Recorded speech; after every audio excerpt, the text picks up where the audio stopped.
गृह मंत्री महोदय श्री अमित शाह जी के नाक के नीचे पूरा मणिपुर जल गया, दिल्ली में दंगे हुए, पहलगाम में हमला हुआ और आज भी वे उसी पद पर बैठे हैं। क्यों? अध्यक्ष महोदय, बमबारी से अखबारों के हेडलाइन बनते हैं, मगर कहानी सुरक्षा में की चूक में भी है। आज देश खोखले भाषण नहीं सुनना चाहता, देश जवाब चाहता है, तसल्ली चाहता है कि सच उससे छिपाया नहीं जाएगा। देश जानना चाहता है कि उस दिन अप्रैल 22, 2025 को क्या हुआ और क्यों हुआ। आप तो खुद अपनी पीठ थपथपाने में लगे रहते हैं। सेना, देश, संसद से सच छुपाते हैं। ऑपरेशन सिंदूर जब शुरू हुआ, हम सब ने समर्थन किया, सब एकजुट होकर खड़े हो गए इस देश के लिए। दोबारा होगा, दोबारा खड़े हो जाएंगे। अगर हमारे देश पे हमला होता है तो यहाँ इस सदन में किसी भी पार्टी का हो, कोई भी हो, सब आपका समर्थन करेंगे। और हमें अपनी सेना पर गर्व है कि उन्होंने इस बार भी दृढ़ता से लड़ाई लड़ी, धैर्य से लड़ाई लड़ी, वीरता से लड़ाई लड़ी। लेकिन इस ऑपरेशन का सिंदूर का क्रेडिट, उसका श्रेय तो हमारे प्रधानमंत्री जी चाहते हैं। सही भी है, ठीक है, सही है, श्रेय ले, श्रेय ले। ओलंपिक्स में हमारा मेडल आता है, उसका भी श्रेय लेते हैं, ले। लेकिन सिर्फ श्रेय लेने से नहीं होता नेतृत्व, जिम्मेदारी भी लेनी पड़ती है।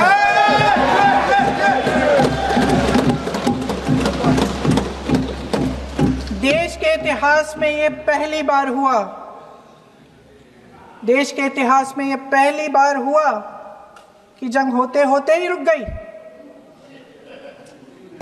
आदरणीय अध्यक्ष महोदय, मैं आपको धन्यवाद देना चाहती हूं कि इस महत्वपूर्ण मुद्दे पर आपने मुझे बोलने का मौका दिया। ये अलग बात है कि सत्ता पक्ष के लोग सब मेरे बोलने से पहले ही भाग गए। आइए आइए, आपको देख के मैं खुश थी कि आप वापस आ गए। सबसे पहले मैं उन सैनिकों, उन जवानों, उन अफसरों को नमन करना चाहती हूँ जो हमारे देश के रेगिस्तानों में, हमारे देश के घने जंगलों में, बर्फीले पहाड़ियों पे हमारी देश की रक्षा करते हैं, जो हर पल देश के लिए अपनी जान देने के लिए तैयार रहते हैं। 1948 से लेकर अब तक, जब से पाकिस्तानी रेडर्स ने कश्मीर पे हमला किया, तब से लेकर अब तक हमारी देश की अखंडता की रक्षा करने में उनका बड़ा योगदान है। हमारी आज़ादी अहिंसा के आंदोलन से हासिल हुई, लेकिन जैसे मैंने कहा, उसको कायम रखने के लिए हमारी सेना का बहुत बड़ा योगदान है। अध्यक्ष महोदय, कल मैं सदन में बैठी हुई सबके भाषण सुन रही थी। आदरणीय रक्षा मंत्री महोदय ने बोला, सत्ता पक्ष के कई मंत्रियों ने बोला। 1 घंटे का रक्षा मंत्री जी का लंबा भाषण था। सुनते सुनते एक बात मुझे बहुत खटक रही थी। उसके बाद जब दूसरे भाषण भी सुने आपके, सत्ता पक्ष के, तब भी ये बात बार बार मेरे मन में आ रही थी कि सारी बातें कर ली, ऑपरेशन सिंदूर की बात कर ली, आतंकवाद की बात कर ली, देश की रक्षा की बात कर ली, इतिहास का पाठ भी पढ़ा दिया, लेकिन एक बात छूट गई। उस दिन 22 अप्रैल 2025 को जब 26 देशवासियों को अपने परिवार के सदस्यों के सामने खुलेआम मारा गया, तो ये हमला कैसे हुआ, क्यों हुआ?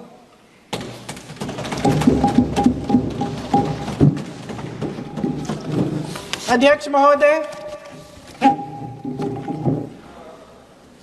ये लोग बैसारन वैली में, पहलगाम के पास कश्मीर में क्या कर रहे थे? आजकल पब्लिसिटी का दौर है, प्रचार का ज़माना है। कुछ समय से हमारी सरकार ये प्रचार कर रही थी कि कश्मीर में आतंकवाद ख़त्म हो गया है, कि कश्मीर में शांति है, अमन चैन है। प्रधानमंत्री जी ने खूब भाषण दिए, देशवासियों को कहा कि चलिए कश्मीर चलिए, सैर करिए। कई बार मैंने ये भी देखा मीडिया पर, टीवी पर कि कश्मीर जाइए, ज़मीन खरीदिए, अब वहाँ अमन चैन है, शांति का वातावरण है। इसी बीच शुभम द्विवेदी, एक कानपुर के नौजवान, और उनके पूरे परिवार ने तय किया कि वो कश्मीर जाएंगे। शुभम द्विवेदी की 6 महीने पहले शादी हुई थी। उसकी पत्नी ने कहा कि उनके बीच एक ऐसा रिश्ता था, प्रेम और दोस्ती का ऐसा रिश्ता था कि वो एक दूसरे को बच्चों की तरह हंसाते थे। सोशल मीडिया पर एक वीडियो भी जारी है जिसमें पूरा परिवार एक साथ बैठा हुआ ताश खेल रहा है और ऐसे हंस रहे हैं कि उस वीडियो को देख के किसी का भी दिल टूट जाए कि इस परिवार को इस तरह से उजड़ने क्यों दिया हमने। 22 अप्रैल 2025 को बैसारन वैली में मौसम का मिजाज अच्छा था। जैसे हर रोज़ लगातार 1000 से 1500 लोग वहाँ पहुँचते थे, उसी तरह से उस दिन भी तमाम पर्यटक वहाँ पहुँचे। वहाँ का रास्ता आसान नहीं है अध्यक्ष महोदय जी, जंगल से जाना पड़ता है, पहाड़ों के बीच जाना पड़ता है, घोड़े से जाना पड़ता है। ये परिवार वहाँ पहुँचे, मौसम सुहाना था, उनके बच्चे ट्रैम्पोलिन पे खेल रहे थे, कोई जिपलाइन कर रहा था, कोई चाय पी रहा था, तो कोई कश्मीर की सुंदर वादियों की ठंडी हवा का मज़ा ले रहा था। शुभम अपनी पत्नी के साथ एक स्टॉल पे खड़े थे। तभी अचानक 4 आतंकवादी जंगल में से निकलते हैं और शुभम को वहीं अपनी पत्नी के सामने मार डालते हैं। उसके बाद वे वहाँ से पूरे वैली में 1 घंटे के लिए लोगों को चुन चुन कर मारते हैं। किसी के पति को अपनी पत्नी के आंखों के सामने, किसी के पिता को अपने बेटे के सामने, चुन चुन कर 26 लोगों को मार डालते हैं। शुभम की पत्नी घबराकर वहां से भागने की कोशिश करती है, अपनी जान बचाने के लिए जंगल की तरफ दौड़ती है। वहां पता चलता है कि तमाम लोग जंगल की तरफ दौड़े हैं और अपनी जान बचाने की कोशिश कर रहे हैं। कोई अपने बेटे का हाथ पकड़ के पहाड़ों पर घसीटता हुआ जा रहा है, कोई कश्मीरी घोड़े वालों और गाइडों की मदद लेते हुए चले जा रहा है। कोई रास्ता नहीं है, कोई तरीका नहीं है, लेकिन किसी न किसी तरह से शुभम की पत्नी के शब्दों में किसी ऐसी शक्ति ने हमको बचा कर रखा कि हमें किसी न किसी तरह से हम अकेले नीचे पहुंचे।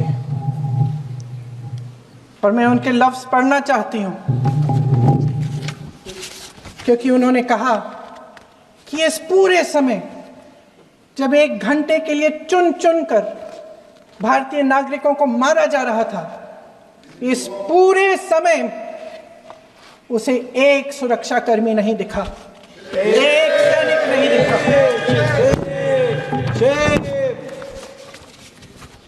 शुभम की पत्नी ने कहा, कोट, मैंने अपनी दुनिया को खत्म होते हुए देखा, अपनी आंखों के सामने एक सिक्योरिटी गार्ड नहीं था। मैं ये कह सकती हूँ कि देश ने, सरकार ने हमें वहां पे अनाथ छोड़ दिया था। सिक्योरिटी क्यों नहीं थी वहां पे एक सैनिक क्यों नहीं दिखा? क्या सरकार को मालूम नहीं था कि यहां रोज 1000 से 1500 पर्यटक जाते हैं? क्या सरकार को मालूम नहीं था कि यहाँ के को पहुंचने के लिए जंगल के रास्ते से जाना पड़ता है? अगर कुछ हो जाएगा तो लोग वहां से निकल नहीं पाएंगे। एक चिकित्सा का इंतजाम नहीं था, फर्स्ट एड का इंतजाम नहीं था, कोई इंतजाम नहीं था, ना सुरक्षा का ना फर्स्ट एड का। इन लोगों को भगवान भरोसे छोड़ दिया गया। ये लोग वहां पे इस सरकार के भरोसे गए और इस सरकार ने उन्हें भगवान भरोसे छोड़ दिया।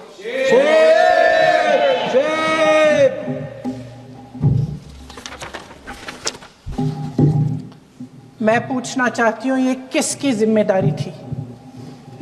इस देश के नागरिकों की सुरक्षा की जिम्मेदारी किसकी है? क्या इस देश के प्रधानमंत्री की नहीं है? क्या इस देश के गृह मंत्री की नहीं है? क्या इस देश के रक्षा मंत्री की नहीं है? क्या एनएसए की नहीं है? अध्यक्ष महोदय, पहलगाम हमले से सिर्फ 2 हफ्ते पहले हमारे गृह मंत्री महोदय जी कश्मीर गए थे। किस लिए गए थे?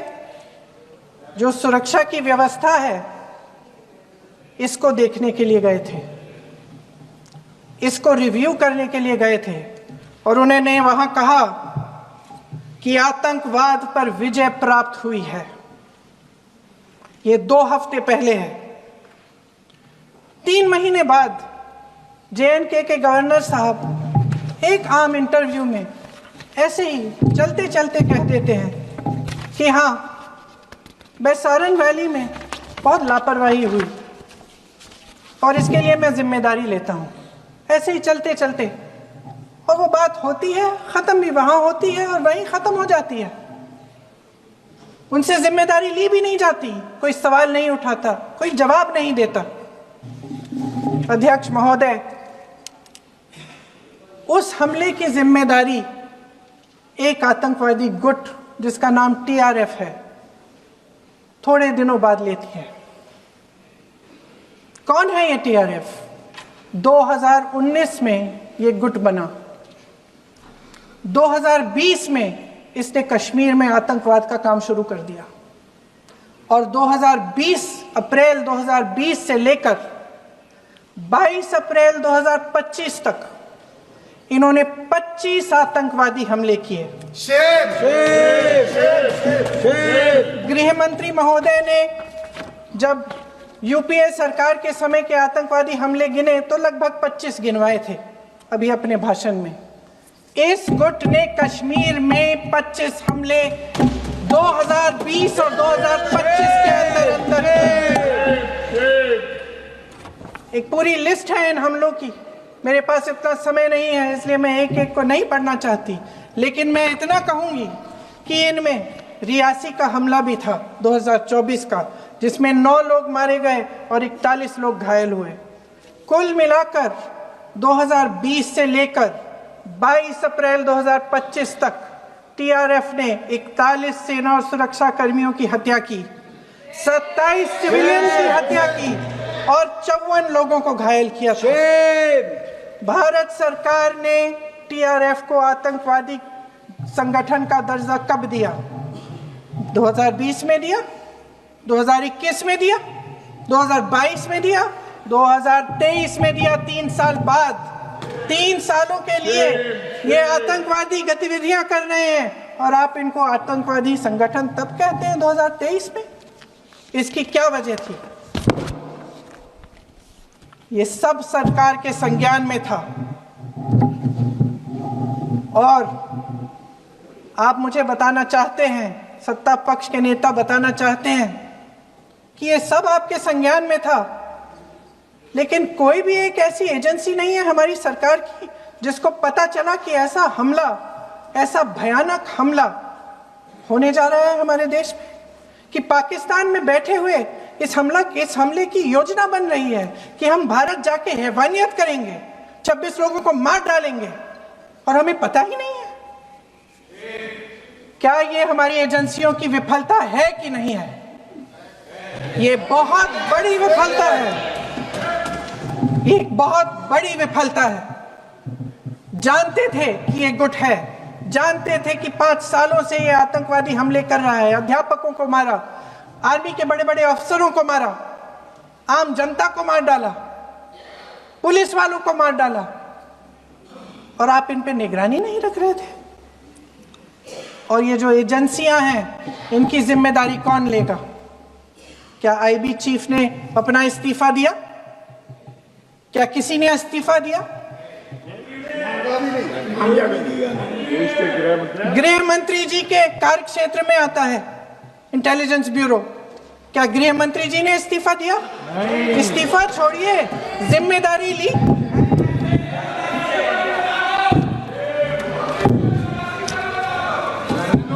साहब देखिए, इतिहास की बात आप करिए, मैं वर्तमान की बात करना चाहती हूँ। आपको तो एक बहाना चाहिए, आपको तो एक बहाना चाहिए। पूरे परिवार का नाम गिनवा देते हैं। अरे अपनी जिम्मेदारी खुद लीजिए। 11 सालों के लिए तो सत्ता में आप हैं। अभी नेहरू को छोड़ नहीं रहा। कल माननीय गौरव गोगोई जी ने अपने भाषण में पूछा गृह मंत्री जी से, क्या आपकी जिम्मेदारी नहीं थी? मैं देख रही थी। राजनाथ जी, रक्षा मंत्री जी यूं अपना सर हिला रहे थे, कुछ बोले नहीं। अंदर से महसूस हुआ होगा कि यहाँ कुछ जिम्मेदारी थी, लेकिन माननीय गृह मंत्री महोदय जी हंस रहे थे, वे हंस रहे थे।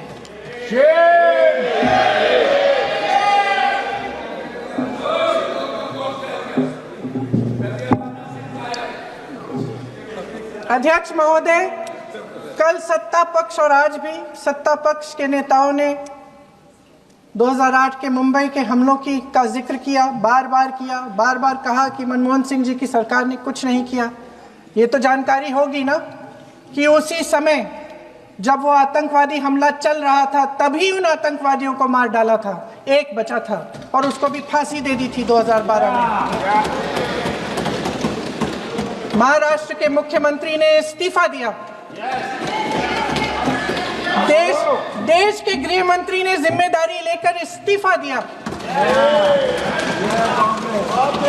एक जवाबदेही थी पब्लिक के प्रति, एक जवाबदेही थी इस देश की जनता के प्रति, इस देश की धरती के प्रति।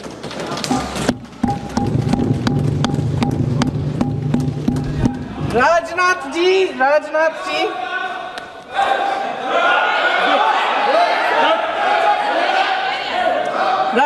जी तो पुलवामा, उरी और पठानकोट के समय गृह मंत्री रहे थे।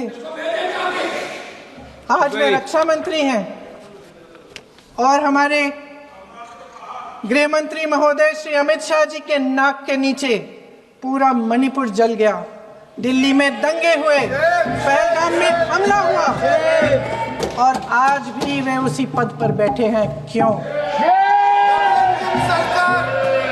अध्यक्ष महोदय, बमबारी से अखबारों के हेडलाइन बनते हैं, मगर कहानी सुरक्षा में की चूक में भी है। आज देश खोखले भाषण नहीं सुनना चाहता, देश जवाब चाहता है, तसल्ली चाहता है कि सच उससे छिपाया नहीं जाएगा।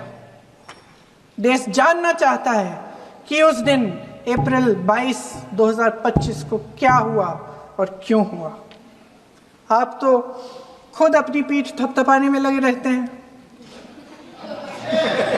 सेना, देश, संसद से सच छुपाते हैं।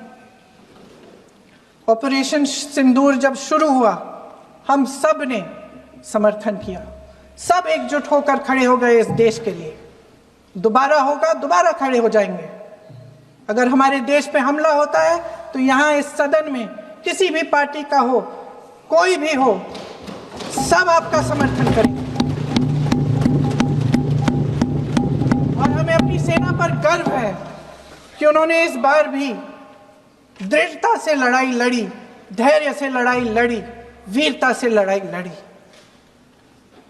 लेकिन इस ऑपरेशन का सिंदूर का क्रेडिट, उसका श्रेय तो हमारे प्रधानमंत्री जी चाहते हैं। सही भी है, ठीक है, सही है, श्रेय ले। ओलंपिक्स में हमारा मेडल आता है, उसका भी श्रेय लेते हैं, लेकिन सिर्फ श्रेय लेने से नहीं होता नेतृत्व, जिम्मेदारी भी लेनी पड़ती है।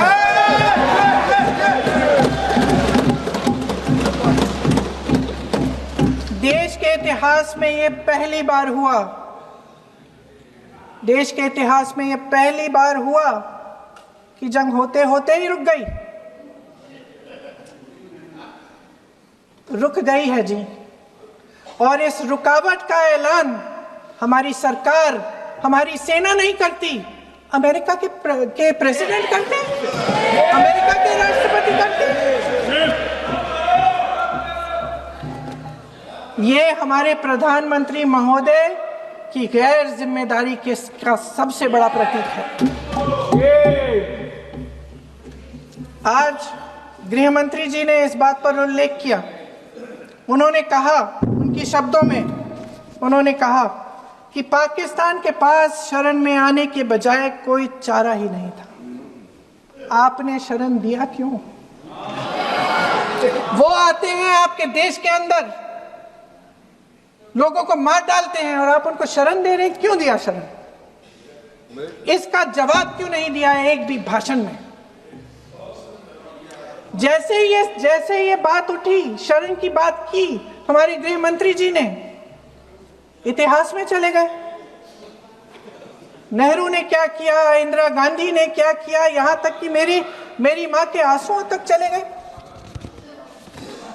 लेकिन इस सवाल का जवाब नहीं दिया कि ये सीज फायर हुआ क्यों, ये जंग रुका क्यों, और तब क्यों रुका जब दुश्मन के पास कोई चारा नहीं था हमारे श्रेय में आने के बजाय।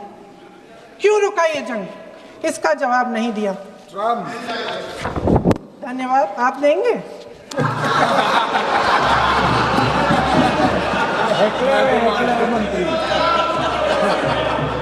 देना भाई, देना। आपको टाइम मिलेगा तो, टाइम नहीं मिलेगा आपको शायद। वैसे महोदय, मेरी माँ की आंसू की बात किए, मैं इसका जवाब देना चाहती हूँ। मेरी माँ के आंसू तब गिरे जब उनके पति को आतंकवादियों ने शहीद किया, जब वे मात्र 44 साल की थी। और आज अगर मैं इस सदन में खड़ी हूं और उन 26 लोगों की बात कर रही हूं, मैं इसलिए कर रही हूं क्योंकि मैं उनका दर्द जानती हूं, महसूस करती हूं।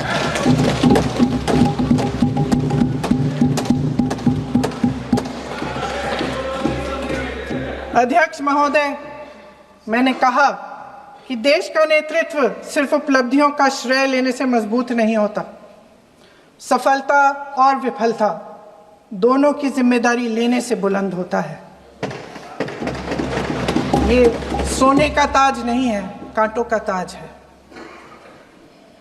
अध्यक्ष महोदय, जब सरकार झूठी और कायर हो तो वे बहादुर से बहादुर सेना के साहस और पराक्रम को भी कमजोर कर देती है। देश को प्रतिशोध के साथ साथ सबके प्राणों की रक्षा का प्रण चाहिए। सेना की शक्ति के साथ सरकार की सच्चाई भी चाहिए। महान देशभक्त शहीद इंदिरा गांधी जी, जिन्होंने सफल कूटनीति के बल पर अमेरिका के राष्ट्रपति निक्सन का मुकाबला करके पाकिस्तान का विभाजन करवाया, बांग्लादेश बनाया, 1 लाख पाकिस्तानी सैनिकों को आत्मसमर्पण करने पर मजबूर किया, उन्होंने कभी इसका श्रेय लेने की कोशिश नहीं की। ऑपरेशन सिंदूर का मकसद अगर पाकिस्तान को सबक सिखाना था तो शायद ये मकसद अभी अधूरा है, क्योंकि हमारी कूटनीति विफल रही है। इसका प्रमाण यही है कि ऑपरेशन सिंदूर के बाद एक पाकिस्तानी जनरल, जिसके हाथ खून से रंगे थे, अमेरिका के राष्ट्रपति के साथ बैठकर लंच खा रहे थे। अगर ऑपरेशन सिंदूर का मकसद आतंकवाद को खत्म करने का था तो पाकिस्तान को संयुक्त राष्ट्र के आतंकवाद विरोधी समिति का अध्यक्ष चुने जाने से इस मकसद को धक्का लगा है। इसकी जिम्मेदारी कौन लेगा?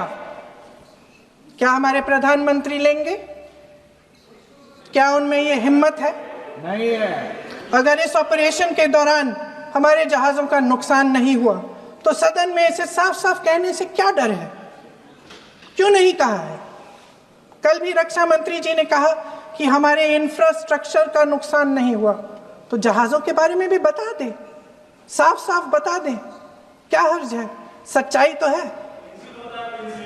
सवालों से बचने के लिए ये सरकार हमेशा प्रयास करती है। इसकी राजनीतिक कायरता बेमिसाल है। देशवासियों के प्रति जवाबदेही का एहसास ही नहीं है। सच्चाई ये है कि इनके दिल में जनता के लिए कोई जगह नहीं है। सब राजनीति है, सब पीआर है, सब प्रचार है, सब पब्लिसिटी है। देश की जनता के लिए आपके हृदय में कुछ नहीं रहा। बहुत समय हो गया है आप इस प्रचार में ही लिप्त हैं, जनता को देख नहीं पा रहे हैं। जी मानिए। जो पहलगाम में हुआ, खत्म करती हूँ, जो पहलगाम में हुआ उससे हर एक देशवासी के दिल पे चोट पहुंची है।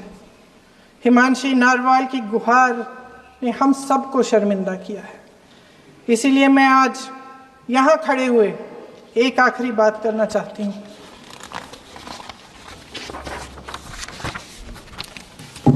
इस सदन में लगभग सभी के पास सुरक्षा है, सुरक्षा की व्यवस्था है।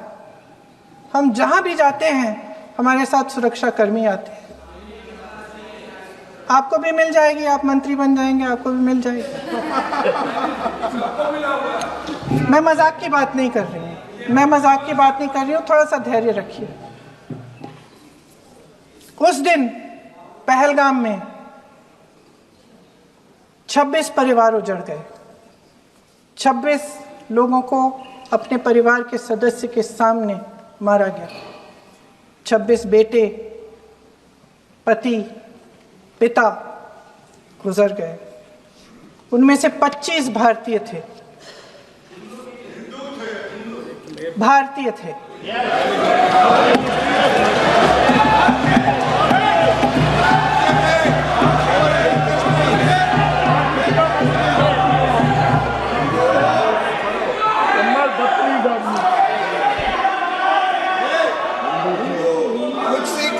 जितने भी लोग बैसारन वैली में थे और जो 25 भारतीय मारे गए, उनके लिए कोई सुरक्षा नहीं थी, कोई सुरक्षा नहीं थी। आप कितने भी ऑपरेशन कर डालें, आप इस सच्चाई के पीछे छुप नहीं सकते, इसे नकार नहीं सकते।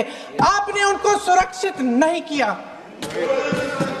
कोई शर्म नहीं है, कोई शर्म नहीं है, कोई शर्म नहीं है और ना कभी होगी। सुन लीजिए, सुबह भी मैं शिव मंत्र बोल के आई हूं। इनको क्या पता शिव मंत्र क्या है? शिव मंत्र खत्म कर लूं अपना भाषण। शिव मंत्र मैं एक बार उन 25 भारतीयों के चुप रही। मैं एक बार उन 25 भारतीयों के नाम इस सदन में पढ़ना चाहती हूं, ताकि यहां बैठे हर सदस्य को यह एहसास हो कि वे भी हमारी तरह इंसान थे, किसी राजनीतिक बिसात के मोहरे नहीं थे। वे भी इस देश के बेटे थे, वे भी इस देश के शहीद हैं। उनके परिजनों के प्रति हम सब की जवाबदेही बनती है। उन्हें सच्चाई जानने का हक है। समीर गुहा भारतीय, बिट्टन अधिकारी, मनीष रंजन, हेमंत सुहास जोशी, विनय नारवाल, सुशील नथनियल, अतुल श्रीकांत मोने, सैयद आदिल हुसैन शाह, चुवानी, रामचंद्रन, संजय लक्ष्मण लेले, मानिए प्लीज। दिनेश अग्रवाल, नो दिलीप दिल से, नो प्रशांत कुमार सतपति, JS चंद्रमौली, अब आप बोलिए, अब आराम से बोलिए। JS चंद्रमौली, यतीश परमार, S मधुसूदन राव, मानिए सदस्य, नारेबाजी का सदन नहीं है प्लीज। शैलेश कलाटिया, ये तरीका ठीक नहीं है आपका। भूषण, मंजुनाथ राव, कौस्तभ गणबोते, शुभम समझाइए। द्विवेदी,